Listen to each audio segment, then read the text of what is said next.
Welcome to Sales Bites. This week, we revisit one of my favorite conversations with Larry Levine. Larry is the author of the book Selling with Heart. He is also a podcast host and speaks globally on the topic of sales. I absolutely love Larry's approach. He's very highly practical.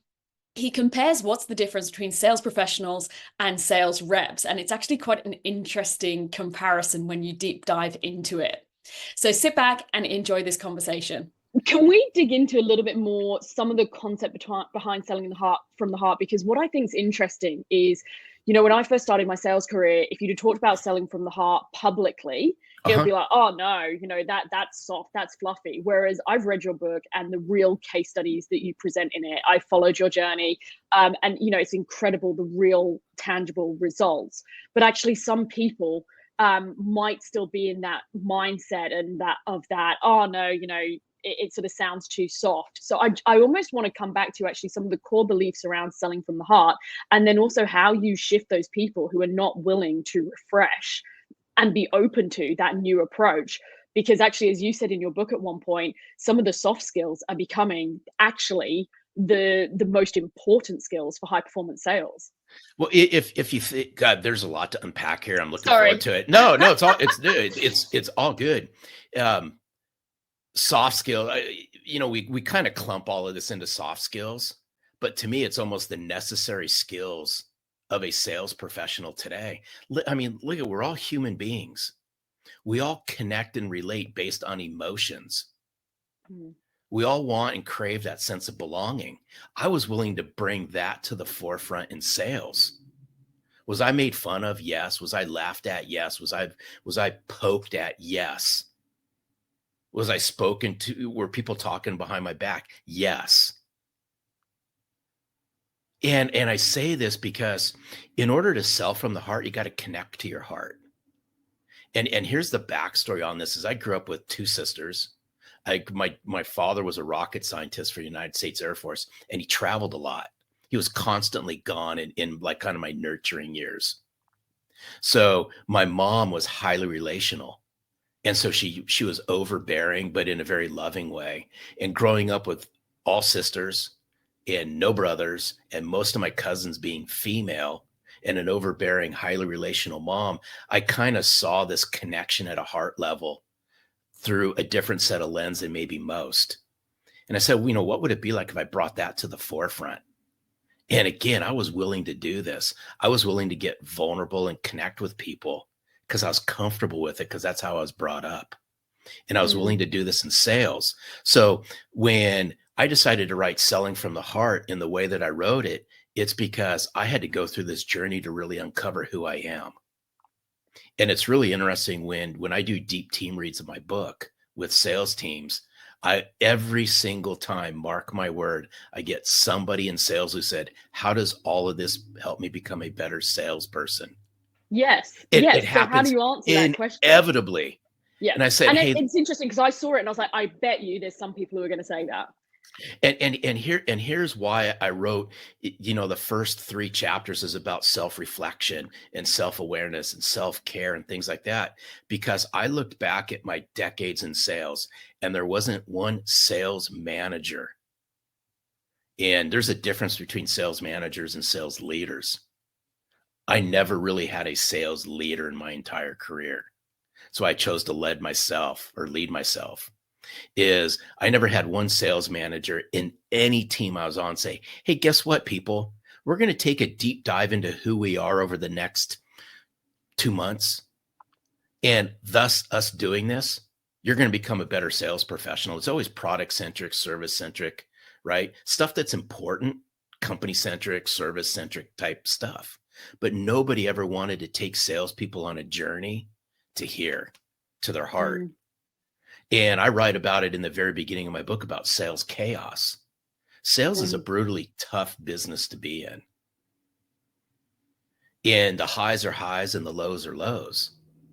But what's been interesting and how I can tie this all together, it's why we created the signature moment on the podcast, is we always ask people, what's it mean to you to sell from the heart?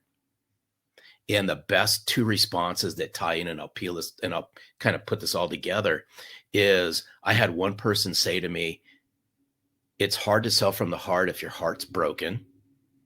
Mm.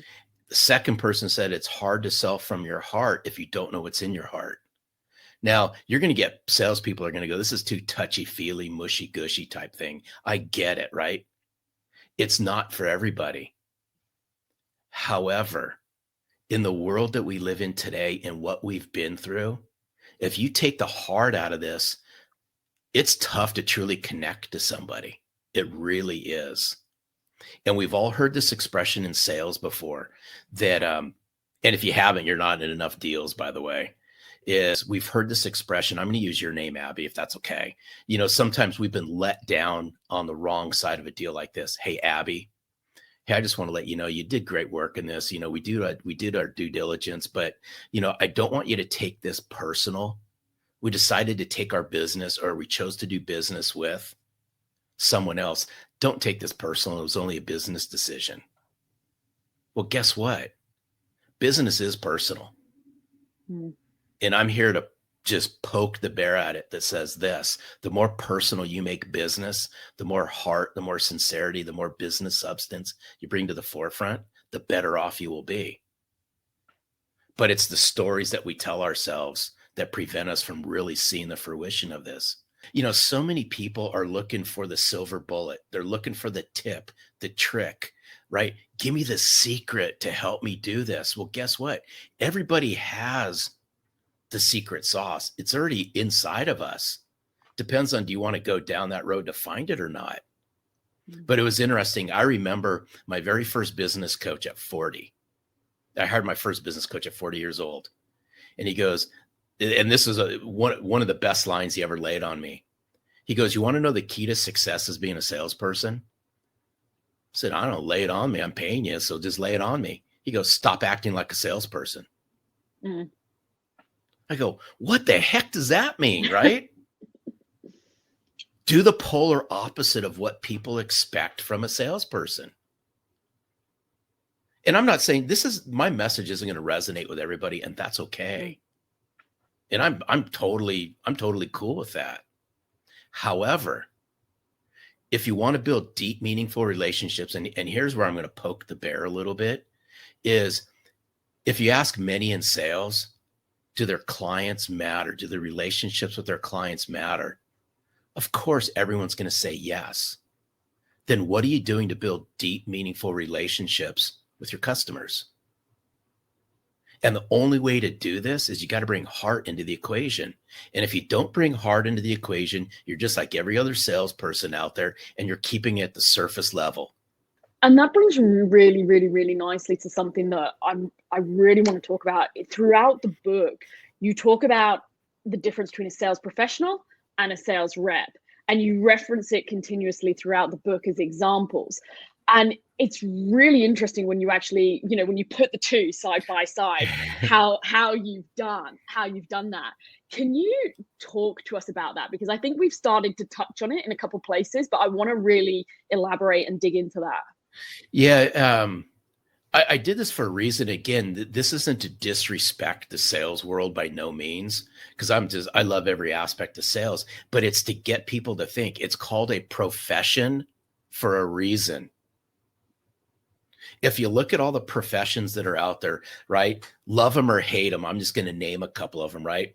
Doctors, lawyers, right? Maybe college professors, things like that. People who have high esteemed careers and job titles, they're constantly honing in on their craft. They have to do continuous education, right? They're held to a higher degree of standards. Well, guess what?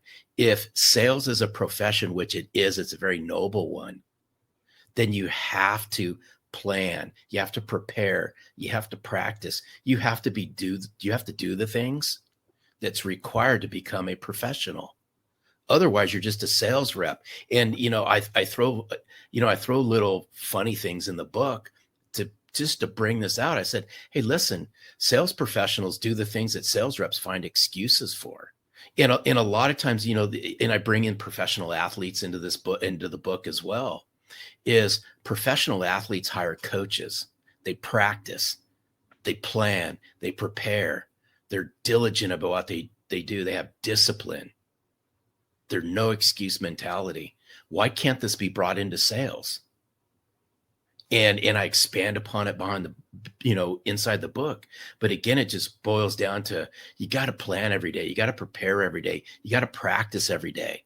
You got to hone in on your craft. You got to constantly be learning. You got to hold yourself to a higher degree of standard than everybody else. You got to be willing to lead yourself and hold yourself accountable. These are the things that professionals do. And if you're not willing to do it and you still want to be in sales, then I'm just going to call you a sales rep. Tying back into your message around selling from heart, what I think is interesting that I notice in take the LinkedIn world is a lot of the time they'll be take a company post and just reshare it. And it's kind of just got all the lingo, and it doesn't have, hey, this is what I enjoyed about it, or these were the 3 things that I took away from it, or, you should speak to Larry because actually what I really like about his message is this.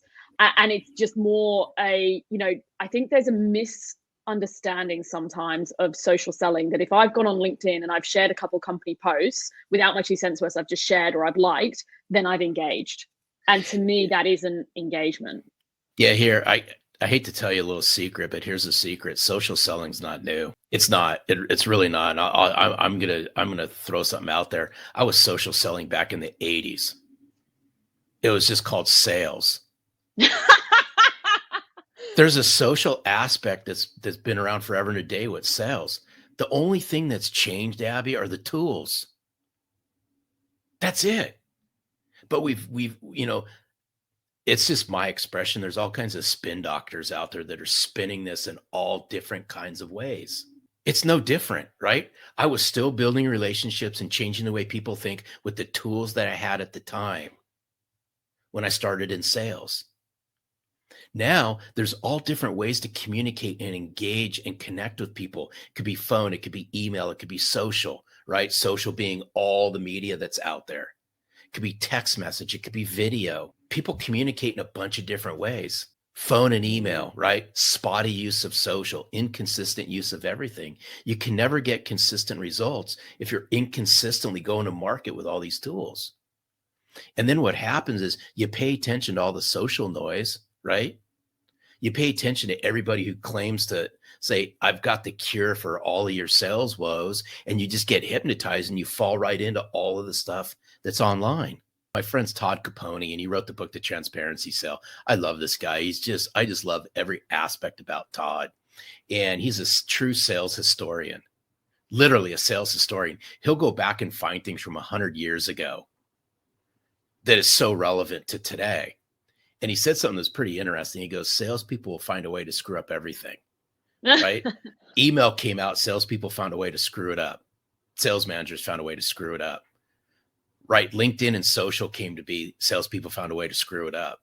But I think it was a funny way of just saying that we can do so much better than we're doing, but we pay attention to the noise as opposed to doing what we know is the right thing to do. We have covered so much ground. I have so many notes, and we've covered a lot of ground. If there was one thing that you could leave people with, one thing that people could start with today, what would it be? This is what you always say, I wish I would have known this when I was younger. I'm going to share an equation because I've seen this play out in what's happened as we're bringing selling from. I never expected this to be a movement and all that. It's just, hey, I'm bringing myself to the forefront. But a very near and dear friend of mine is a coach and mentor. His name's Dave Sanderson. Dave Sanderson has a very unique backstory. He was an enterprise, highly successful enterprise sales rep for Oracle. He happened to be involved at the crash at the Hudson that turned into the movie Sully. He was one of the last people off that crash. And he had some life-altering moments, and he went through some, turmoil and some troublesome time. He happened to become the head of security for Tony Robbins later on in his life.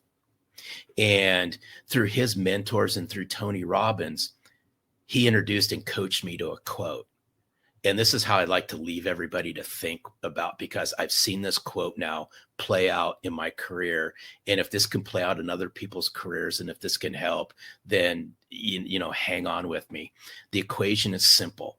It's P plus T times MA times RA. And I'll go through what each one of those are. And the P plus T are in parentheses, like an algebraic equation. The P is purpose. The T is talent. I encourage everyone, uncover your purpose. Double down on your talent. Take massive action on it, the MA. And find the right associations. I hope you enjoyed this conversation with Larry.